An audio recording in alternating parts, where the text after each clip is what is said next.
नमस्कार दोस्तों, कैसे हैं? उम्मीद करता हूँ एकदम मस्त होंगे, दोस्त होंगे। चलिए वीडियो स्टार्ट करें उससे पहले आज आपसे कुछ इन्फॉर्मेशन साझा करना चाहता हूँ। इन्फॉर्मेशन ये है कि कुछ टेक्निकल इश्यूज की वजह से इस प्लेटफॉर्म का नाम चेंज करना पड़ा है और जो पहले आप सर्च करते थे साइंस विक्ट्री, वो अब जाना जाएगा वासु साइंस के नाम से। VASUSCIENC। कुछ टेक्निकल इश्यू था जिसकी वजह से ये कुछ चेंजेस करना पड़ा है। तो आप जब भी यूट्यूब चैनल में सर्च करें तो रिक्वेस्ट है वासु साइंस के नाम से सर्च करें, ठीक है। चलिए स्टार्ट करते हैं आज के टॉपिक का। यदि टॉपिक की बात करें तो वो स्केलेटल सिस्टम अपना चल रहा था, उसी में आज एक इम्पोर्टेंट टॉपिक की बात करते हैं और उस इम्पोर्टेंट टॉपिक का क्या नाम है? ओसिफिकेशन। ओसिफिकेशन हिंदी में यदि बात करें तो हड्डियों का निर्माण। हड्डियों का निर्माण कैसे होता है? Formation of bones. बोन्स का फॉर्मेशन कैसे होता है उसी के बारे में डिटेल्स में पढ़ेंगे। तो ये दो पार्ट में अपन ओसिफिकेशन पढ़ेंगे। आज जो है वो पार्ट फर्स्ट है, पार्ट सेकंड नेक्स्ट वीडियो में पढ़ेंगे। बात करते हैं ओसिफिकेशन। ओसिफिकेशन है क्या? यदि इसकी बात करें तो इसको और अदर नाम से भी जाना जाता है, वो है ऑस्टियोजेनेसिस एंड ओसिफाइंग। मतलब आपको यदि ओसिफिकेशन की जगह ऑस्टियोजेनेसिस भी देखने को मिल सकता है या फिर ओसिफाइंग भी देखने को मिल सकता है, ठीक है। तो ज्यादा नाम में कंफ्यूजन नहीं हो कि ये कौन सा है। सेम तीनों का मीनिंग एक ही है, फॉर्मेशन ऑफ बोन्स, ठीक है। अब चलते हैं इसके कि बोन का फॉर्मेशन कैसे होता है। तो पहले कुछ जनरल स्टडीज करते हैं, जनरल डाटा अपन कलेक्ट करते हैं कि होता कैसे ये। ओके, यहाँ पर एक वर्ड लिखा है ओसियस टिश्यू। क्या लिखा है? ओसियस टिश्यू। ओसियस टिश्यू मतलब ये एक ऐसा टिश्यू है जिससे कि मेनली बोन का फॉर्मेशन होता है, ठीक है। ओसियस टिश्यू जिससे मेनली बोन का फॉर्मेशन होता है। अब देखिए जो ओसिफिकेशन की मैकेनिज्म है ना, वो जब बच्चा माँ के पेट में रहता है तब से ही ये मैकेनिज्म स्टार्ट हो जाती है। अब सर वहाँ कैसे स्टार्ट होती है? तो होता क्या है कि जब एम्ब्रियोनिक फेज होती है, ओके। एम्ब्रियोनिक फेज कौन सी? जब बच्चा 6 to 8 वीक का जब प्रेगनेंसी होती है, ध्यान से देखिएगा, 6 to 8 जिसको अपन एम्ब्रियोनिक लाइफ टाइम ड्यूरेशन भी कह सकते हैं। अब इस दौरान जो एम्ब्रियोनिक स्केलेटल कंसिस्ट होता है वो दो फेज में या दो मैकेनिज्म के द्वारा या दो कंटेंट के द्वारा फॉर्मेशन होता है। किस किस से? देखिए, एक होता है फाइब्रस मेम्ब्रेनस और एक होता है हाइलाइन कार्टिलेज। अच्छे से देखिएगा, फाइब्रस मेम्ब्रेनस, फाइब्रस का एक कनेक्टिव टिश्यू है जो कि मिलकर फाइब्रस मेम्ब्रेन का फॉर्मेशन करते हैं, और हाइलाइन कार्टिलेज। सबसे पहले बात करते हैं फाइब्रस मेम्ब्रेनस। जो फाइब्रस मेम्ब्रेनस होती है वो बोन का फॉर्मेशन करती है। किसका? बोन का फॉर्मेशन, ठीक है। और बोन का फॉर्मेशन यदि फाइब्रस मेम्ब्रेनस के द्वारा होता है तो उस मैकेनिज्म को बोलते हैं अपन इंट्रामेम्ब्रेनस ओसिफिकेशन, ओके। मतलब formation of bone by the mechanism of fibrous membranous is called procedure of intramembranous ossification, ठीक है। सेम इधर है, एक दूसरा कंटेंट है hyaline cartilage, okay. Hyaline cartilage से भी किसका फॉर्मेशन हो रहा है? बोन का फॉर्मेशन हो रहा है। और जब हाइलाइन कार्टिलेज से बोन का फॉर्मेशन होता है तो उस मैकेनिज्म को बोलते हैं अपन एंडोकॉन्ड्रियल ओसिफिकेशन, ठीक है। तो यहां पर कुल मिला के अपने पास बोन की फॉर्मेशन की दो मैकेनिज्म सामने निकल के आई है। कौन कौन सी? नंबर 1 इंट्रामेम्ब्रेनस ओसिफिकेशन और दूसरी है एंडोकॉन्ड्रियल ओसिफिकेशन, ठीक है। यदि इंट्रामेम्ब्रेनस ओसिफिकेशन की बात करें तो इसमें मेनली जिस बोन्स का फॉर्मेशन होता है वो बोन्स होती है ऑल फ्लैट बोन्स। जो अपने स्कल की है ना, ये स्कल की बोन की साथ ही साथ जो क्लेविकल बोन है उनका फॉर्मेशन किस मैकेनिज्म के थ्रू होता है? इंट्रामेम्ब्रेनस ओसिफिकेशन। ठीक है, जितना भी स्कल्स की चपटी जो फ्लैट बोन्स होती है उनका फॉर्मेशन इससे होता है। और जो लॉन्ग बोन इरेगुलर, जैसे लॉन्ग बोन हो गया अपना फीमर, टिबिया, फिबुला, जो भी लॉन्ग बोन्स है उनका फॉर्मेशन किसके द्वारा होता है? एंडोकॉन्ड्रियल ओसिफिकेशन। ठीक है, तो आज की क्लास में अपन पूरा डिटेल्स में देखेंगे कि इंट्रामेम्ब्रेनस ओसिफिकेशन क्या होता है, कैसे इंट्रामेम्ब्रेनस ओसिफिकेशन के द्वारा बोन का फॉर्मेशन होता है। ओके, इंट्रामेम्ब्रेनस ओसिफिकेशन, इंट्रामेम्ब्रेनस ओसिफिकेशन के तहत कैसे फ्लैट बोन का फॉर्मेशन होता है। ठीक है, मेनली ये फाइब्रस मेम्ब्रेनस के थ्रू जो फॉर्मेशन बोन का फॉर्मेशन होता है उसी को अपन इंट्रामेम्ब्रेनस ओसिफिकेशन कहते हैं, ये अपन ने पढ़ लिया। ठीक है, अब मेनली इससे पता लग गया कि फॉर्मेशन किस बोन का होता है? फ्लैट बोन का, अपन ने देखा था। अब ये एक फ्लैट बोन का डायग्राम है। ठीक है, ये पूरा जो ओसिफिकेशन है ना, आपको एकदम डायग्राम के तहत एकदम इजीली और कंप्लीटली समझ में आएगा। ठीक है, तो पूरा एकदम लास्ट तक जरूर देखिएगा ताकि कुछ भी चीज छूट नहीं जाए। अब देखिए, ये जो फ्लैट बोन है, यदि फ्लैट बोन की स्ट्रक्चर की बात करते हैं, सबसे पहले स्ट्रक्चर की बात होती है, जो अपर लेयर होती है उसका नाम है पेरियोस्टियम। ठीक है, ये पेरियोस्टियम है, ये जो लेयर है। ठीक है, इसके बाद में ये जो दो लेयर है, एक ये वाला लेयर और एक ये लेयर। ठीक है, दोनों लेयर जिसको मेनली अपन क्या बोलते हैं?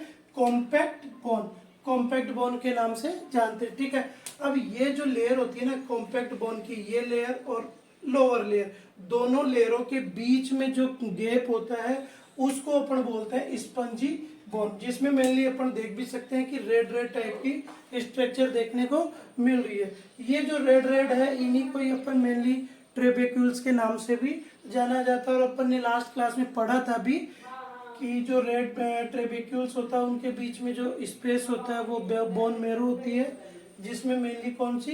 रेड बोन मेरो प्रेजेंट रहती है। ठीक है, अब देखिए ये जो फ्लैट बोन का स्ट्रक्चर है वो आपको कैसा दिखाई दे रहा है? एक सैंडविच टाइप का दिखाई दे रहा है। सैंडविच में जैसे दो लेयर होती है, बीच में मसाला। ठीक है, आपको एक लाइव सैंडविच ही दिखाते हैं। देखिए ये सैंडविच है, ये अपर लेयर हो गया इसका क्या? पेरियोस्टियम। इसके बीच में ये वाला लेयर और ये लेयर, अपर और लोअर, इन दोनों लेयर्स को अपन बोलते हैं कॉम्पैक्ट बोन। और बीच में जो ये मसाला भरा हुआ है जिसमें मेनली स्पेस भी प्रेजेंट है उसी को बोलते हैं अपन क्या? Spongy bone. ठीक है, तो ये जो फ्लैट बोन है लाइक दिस एक के इस सैंडविच की तरह भी दिखाई देती है। ठीक है, सैंडविच को तो बाद में खा लेंगे, लेकिन अब चलते हैं कि इस फ्लैट बोन का फॉर्मेशन कैसे होता है। अब पूरा प्रोसीजर के तहत स्टेप 1, स्टेप 2, स्टेप 3, स्टेप 4 के तहत अपन देखेंगे। देखिए ये सबसे पहला, ये फर्स्ट डायग्राम है। इस डायग्राम में क्या है? बाहर की तरफ जो सेल्स प्रेजेंट है वो कौन सी है? मीजनकाइमल सेल्स। आपको भी पता है कि ये मैकेनिज्म स्टार्ट कब होती है? जब बच्चा माँ की पेट में रहता है। ठीक है, उसी दौरान ये मैकेनिज्म स्टार्ट होती है। अब होता क्या है कि उस दौरान जो मीजनकाइमल सेल्स होती है जिनका मेनली फॉर्मेशन किससे होता है?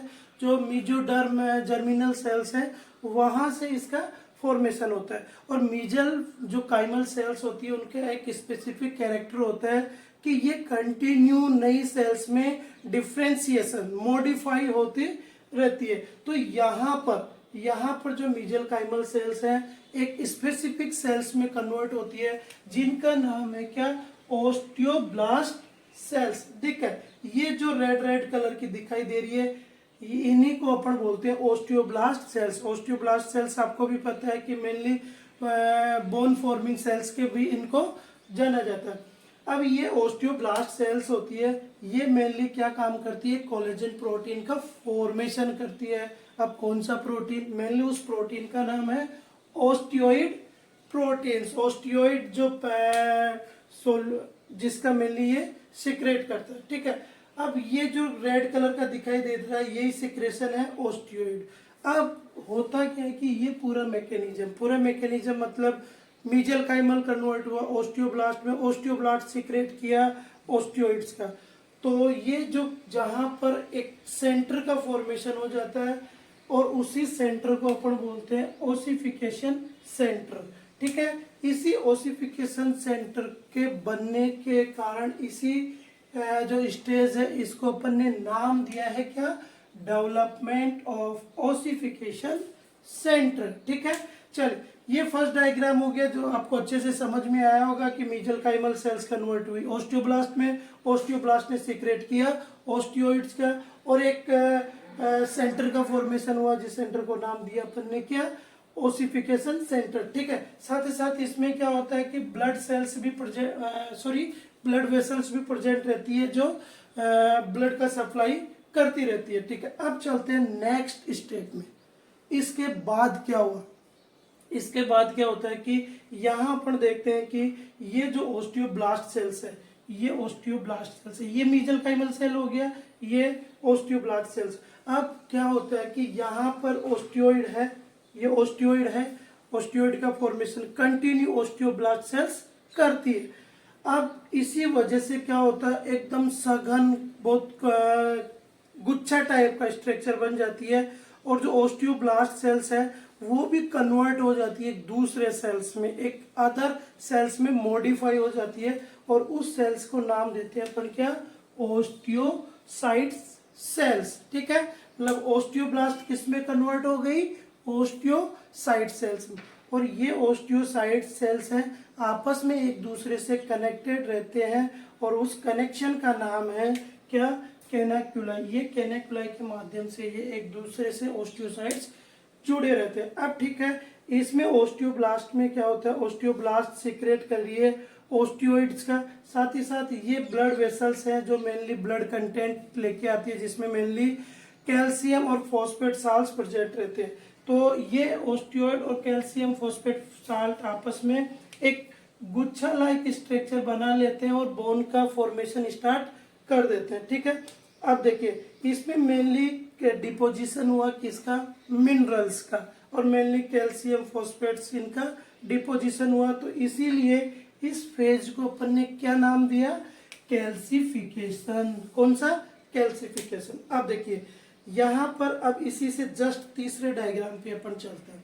इसमें क्या हुआ कि ये जो ओस्टियोब्लास्ट थी, ये ओस्टियोब्लास्ट एकदम साइड में सेपरेशन के तहत बाहर की तरफ इकट्ठा होना स्टार्ट कर दी।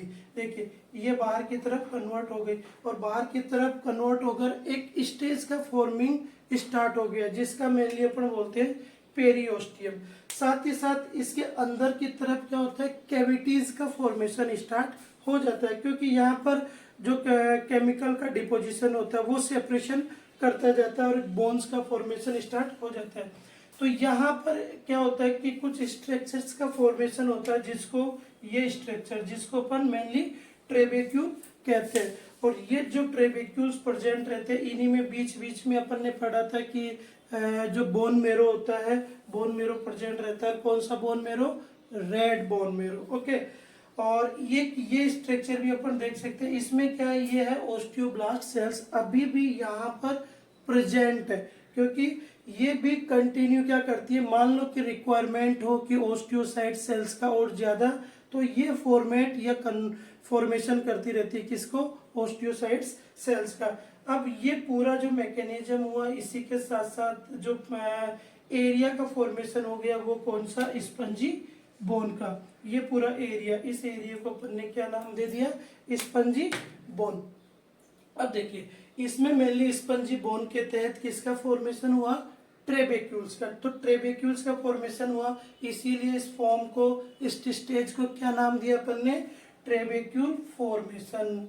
ठीक है, अब चलिए नेक्स्ट डायग्राम पे चलते हैं। इसके बाद ये क्या, एक कंटिन्यूअस प्रोसीजर है जो कंटिन्यू चलती रहती है। फर्स्ट हुआ, इसके बाद कैल्सिफिकेशन होगा, फिर इसके बाद ट्रेबेक्यूल्स का फॉर्मेशन होता है। अब नेक्स्ट क्या कन्वर्ट होता है, अब नेक्स्ट में क्या होता है, कंप्लीटली पेरियोस्टियम और कॉम्पैक्ट बोन का फॉर्मेशन होता है। कैसे, देखिए यहाँ पर पेरियोस्टियम का फॉर्मेशन स्टार्ट होता है। यहाँ पर क्या होता है ये पेरियोस्टियम कंप्लीटली 2 लेयर्स में कन्वर्ट होकर एक पेरियोस्टियम लेयर का निर्माण कर लेते हैं, जिसमें 2 लेयर मिलकर पेरियोस्टियम होती है। एक लेयर होती है जिसको बोलते हैं सेल्स लेयर होती है, और एक होती है फाइब्रस लेयर्स की लेयर होती है, और एक कंप्लीट पेरियोस्टियम का निर्माण करती है। साथ ही साथ ये जो ओस्टियोब्लास्ट है, अब ये भी क्या काम करती है, कंटिन्यू ओस्टियोइड का फॉर्मेशन करती रहती है।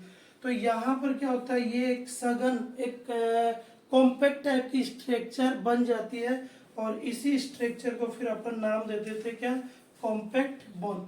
ठीक है, ये दोनों तरफ का स्टेज चलता है, इधर भी है और इस साइड भी। ठीक है, और यहाँ बीच में ये ट्रेबेक्यूल्स प्रेजेंट रहते हैं। ट्रेबेक्यूल्स के साथ साथ इनमें बोन मेरो भी प्रेजेंट रहता है, जिसको अपन मेनली स्पंजी बोन के नाम से भी जानते हैं, और साथ ही साथ ब्लड सप्लाई भी कंटिन्यू रहती है। देखिए यहाँ पर क्या हुआ, कंप्लीट पेरियोस्टियम और कॉम्पैक्ट बोन का डेवलपमेंट हुआ या फॉर्मेशन हुआ, इसीलिए इस फेज को क्या नाम दिया अपन ने, development of periosteum and compact bone. ठीक है, अब देखिए इसी फेज के बाद में इस मेन फ्लैट बोन का फॉर्मेशन हुआ। कैसे, ये अपर साइड में देखिए पेरियोस्टियम हो गया, ये जो कॉम्पैक्ट बोन था ये लेयर कॉम्पैक्ट बोन हो गया, जो कि अपर लेयर और लोअर लेयर, बीच का ये स्पंजी बोन, तो ये स्पंजी बोन हो गया। ठीक है, तो जैसे जैसे 8 टर्म डिलीवरी, मतलब जब मदर डिलीवर करनी होती है, तब ये क्या होता है, स्कल्स के टोटल फ्लैट्स बोन का एक कंप्लीट फॉर्मेशन हो जाता है। और ये मेनली क्या काम करता है, जैसे डिलीवरी होती है तो डिलीवरी के दौरान जो बेबी बर्थ कर रहा है किसी प्रकार का स्कल इंजरी नहीं हो, इसीलिए इस टाइम पर इस स्कल फ्लैट बोन्स का फॉर्मेशन कंप्लीट हो जाता है। बाकी ये प्रोसीजर कंटिन्यू अदर जैसे लॉन्ग बोन का है वो कंटिन्यू आफ्टर डिलीवरी भी चलता रहता है। ठीक है, तो ये अपन ने एक डायग्राम के माध्यम से पढ़ा, आप स्क्रीनशॉट इसका ले सकते हैं। ठीक है, तो इसमें मेनली अपन ने क्या देखा आज की क्लास में, ये देखा कि कैसे एक फ्लैट बोन का फॉर्मेशन होता है, जिसमें 4 प्रोसीजर स्टार्ट होती है। पहली प्रोसीजर जिसमें ओसिफिकेशन सेंटर का डेवलपमेंट होता है, दूसरी प्रोसीजर में कैल्सिफिकेशन का प्रोसीजर मैकेनिज्म होता है, तीसरी प्रोसीजर में जो ट्रेबेक्यूल्स या स्पंजी बोन का कंप्लीट फॉर्मेशन होता है, चौथी जो प्रोसीजर है उसमें जो पेरियोस्टियम और कॉम्पैक्ट बोन का कंप्लीट डेवलपमेंट होता है, और लास्ट में कन्वर्ट हो जाती है कि इसमें एक फ्लैट बोन में। ठीक है, तो आई थिंक समझ में आया होगा। सैंडविच के माध्यम से भी आपको समझाने की पूरी कोशिश की है। और लास्ट में एक बार फिर से कि जब भी आप सर्च करें चैनल को तो वासु साइंस के नाम से सर्च करें, ताकि आपको कंप्लीटली जितना भी वीडियो डाला है वो आप जाकर देख सकते हैं। ठीक है, आई थिंक वीडियो कंप्लीटली समझ में आया होगा। मिलते हैं इसके नेक्स्ट पार्ट में, जिसमें अपन पढ़ेंगे इससे भी मजेदार तरीके से एंडोकॉन्ड्रियल ओसिफिकेशन। ओके, मिलते हैं नेक्स्ट वीडियो में। थैंक यू, स्वस्थ रहें, मस्त रहें।